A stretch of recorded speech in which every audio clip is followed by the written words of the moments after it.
Find someone who will dance for you the way the pink ball will for Mitchell Starc.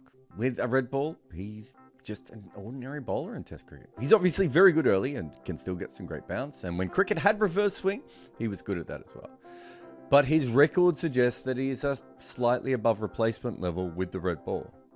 With the pink, he destroys whole universes. Even think about these last two tests. He looked in great rhythm in Perth, a ground where extra height is very important. And yet, even though the ball came out of his hand really well, he didn't find that many wickets. In Adelaide, the ball is pink, luminescent, and the same deliveries are basically grenades when he delivers. What the hell happens to Mitchell Starc the moment he touches that magenta hot rock? And that is why Nasser Hussain decided to bowl first at the Gabba. And this all, of course, reminds me of Hit Wicket, which is a mobile cricket strategy game that is all about making those tough decisions. Who do you want to send in as an opener when the asking rate is climbing? Do you go for the big hitter or the steady accumulator? Me, I like to throw in someone a little bit unorthodox. A bit of a wild card like the general. That keeps the opposition guessing. And what about the bowling attack? Do you unleash your express pace early or hold back for the death overs? I'm always tempted to bring on a mystery spinner in the middle overs and just try and break a partnership.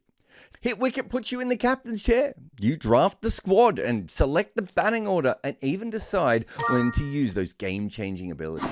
Do you burn your 2x ability to chase down a big total or save it for a critical moment later on? It's strategic, it's addictive, and it's more nerve-wracking than facing a show-up actor bouncer. Give it a go. Download Hit Wicket and see if you've got the tactical nous to win. Where does Starc fit in as a test bowler? It's something I've been thinking about a lot. For a long time, Cummins was tracking as the next McGrath. The last few years, he just started to slow down a little bit, and so now he's only looking like having a Dennis Lillee-like career. Josh Hazlewood had a rough few years in test when he focused on the white ball. That seems to be all sorted out now. He's got World Cups in the back pocket, IPL checks in his wallet, and he's turned into a bowler this year who's averaging just over 13 in test cricket. So I think his legacy is completely secure. With a current bowling average of under 25, he's more than legit.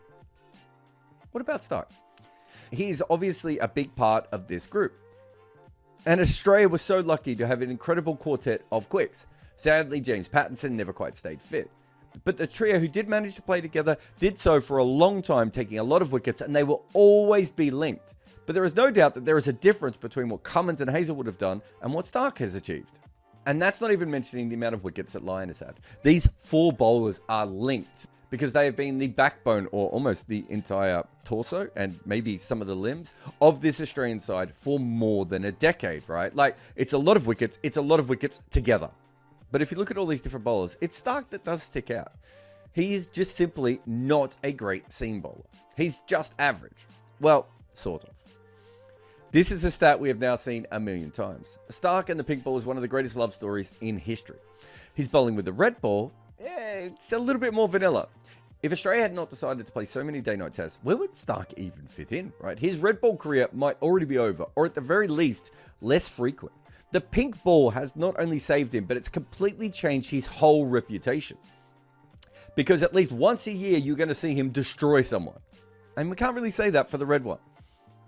But of course, averages can be a little bit deceiving when you look at this, because in those pink ball games, the mark is always going to be lower. So what if we just look at match factor?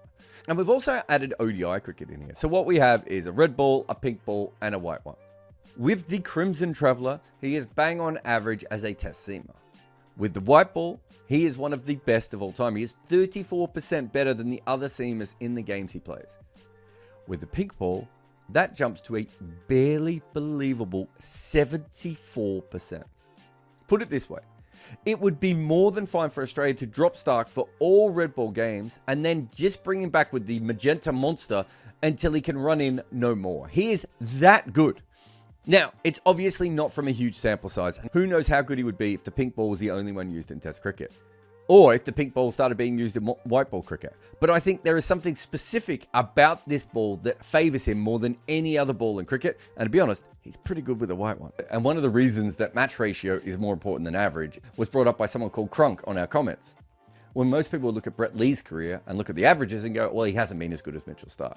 But if you look at the pitches that they've played on and what the other seamers did, Brett Lee has been a much better bowler in Test cricket than Mitchell Starc was. It's just that Mitchell Starc had the advantage of the pink ball, which clearly suits him, but also some nicer pitches in general.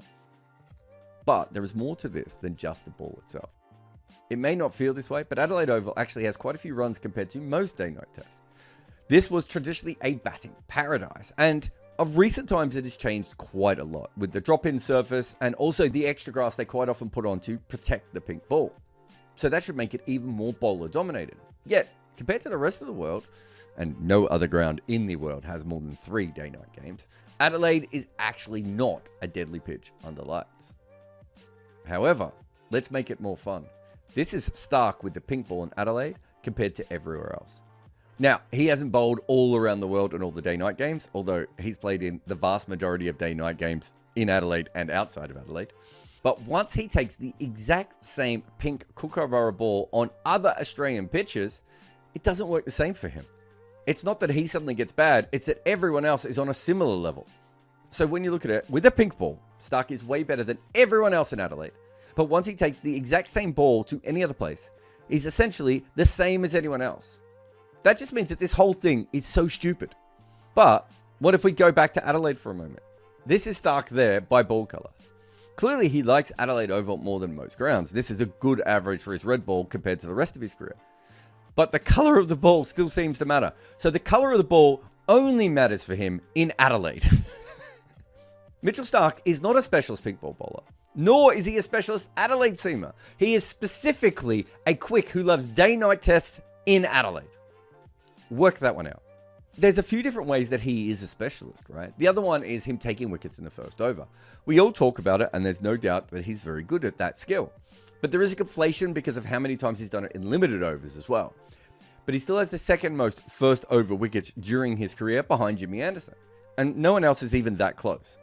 Starc is very good at bowling with the brand new ball, regardless of the colour. But unlike his reputation with the pink ball, and specifically the pink ball at Adelaide, when you look at his average, it is slightly better with the brand new ball. But he's not impossible to play straight up, and he's about the same in the next 79 overs as he is in that first one. He is good at taking that first over, and he has done it a lot. But we tend to remember his early wickets because they are so dramatic. It's the same with his swing. We talk about it a lot. But for most of his career, Starc really hasn't swung the ball all that much. Sometimes he does it with a very new ball, but over the years he struggled with his wrist, and trying to learn the wobble ball almost killed his swing bowling completely. But today again he took wickets with a swinging ball early. Then he got other victims with extra bounce, before again finding more swing, and I think it's that helps him a lot with the pink ball. A normal red Kookaburra ball isn't swinging for his second spell, right? So the extra lacquer on the pink ball allows him to be at his best for longer. But also that extra lacquer keeps the pink ball harder than the white ball, which will usually get quite soft quite early on. So it means that he can swing the ball for longer because of that lacquer, and it stays harder for longer, which helps him with the bounce. His two main skills are really helped by this particular kind of ball. And these are things that the red one can't do and the white one can't do. And when you see him with this ball, you are watching the best bowler in the world. That is what he looks like with the pink one in his hand. Yet, that is not what his record suggests at all. Even in an incredible era for seam bowling around the world, he hasn't averaged under 26 in a calendar year since 2020. Everyone is taking wickets. It has been an absolute free-for-all. And Mitchell Starc's career has actually got worse as every other seamer in the world has improved. Now, some of that is just because he hasn't mastered the wobble ball, right? So everyone else has got very good at that one delivery. But either way, when it's come down to it, the whole world has been taking poles, and he has missed out. And if you look at his career by a rolling average, in the middle of it, he had this phenomenal peak. But really, for the rest of it, he's been okay, but nothing more. The moments that you see his average dip quite a bit here is often because of the pink ball in Adelaide. And when you see anomalies like this, like someone being really good at one ground or in one particular kind of the game, it often means that people think that these players aren't very good. But of course, there have been many bowlers, including in his own seam, who have had access to that pink ball and the Adelaide wicket and other grounds as well, and they don't do anything like what Starc has achieved. He is clearly at his best with this kind of ball. The extra early swing that the lighter ball gets has always helped him. But because the white ball stops moving pretty quickly and goes soft, he fades away. The magenta one doesn't. The extra lacquer stays on it. It keeps the ball harder and bouncier and swingier for longer. Things that help Starc. But of course, even within that, it seems to only help him in Adelaide. But think about it this way. We all have our own thoughts of Mitchell Starc, the test bowler, right? But no one has him as an all-time great. You look at what the pink ball does in his hand, and you think about what could have happened if cricket just decided that the pink ball was better than the red ball. Mitchell Starc might be the best test bowler in the world if that was the case. That's how big a swing, pun intended, we are talking about. But of course, this only helps him in Adelaide, a place throughout the history of the game that has been a batting paradise. But when Mitch Starc gets the pink ball, it's hell for batters. I have a book out with Abhishek Mukherjee, and it is called Overthrowing Cricket's Empire. And it's about the stories of how each team beat England for the first time. We go all the way back to the demon Fred Spofforth getting annoyed at W.G. Grace for acting a little bit like Alex Carey. And then we come all the way to present times with Rashid Khan's England's redemption. We cover every single team to beat England in a major international, but we also talk about the incredible stories like the barefoot basher from Fiji that almost played for New Zealand. In fact, this book is full of tales like that, like how Pakistan lost a top batter after he was on the run from an angry husband of a movie star he was having an affair with, and also how one future captain of his nation realised he might have to go out and bat at Lords and that he didn't own his own pads. Cricket was used as a tool by the Empire, but what happens when those nations grow up and get good at it? Find Overthrowing Cricket's Empire on Amazon today.